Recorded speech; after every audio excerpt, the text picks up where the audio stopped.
আজকে শুক্রবার, এইমাত্র পদ্মা সেতুতে ঘুরতে এলাম। খুবই ভালো লাগতেছে আমার কাছে। আপনারা যদি পদ্মা সেতুতে ঘুরতে আইতে চান, আশা করি আমি খুবই ভালো লাগবো। ঠিক আছে, এখানে আইলে মনটা ভালো লাগে। আর যদি একখানে বসেন না নিরিবিরি, ও আরও ভালো লাগে। ঠিক আছে, আপনারা সবাই আসবেন।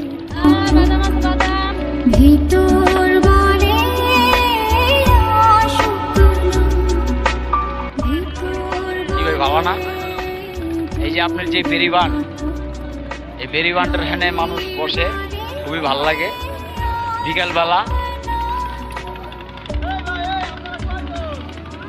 দেখছেন এই যে পদ্মা সেতু, এই পদ্মা সেতুর ব্রিজের যেই টাকা, এই টাকা এখনো শোধ হয়নি। ঠিক আছে, এখনো পাইবো আঙ্গুর কাছ থেকে চায়নারা।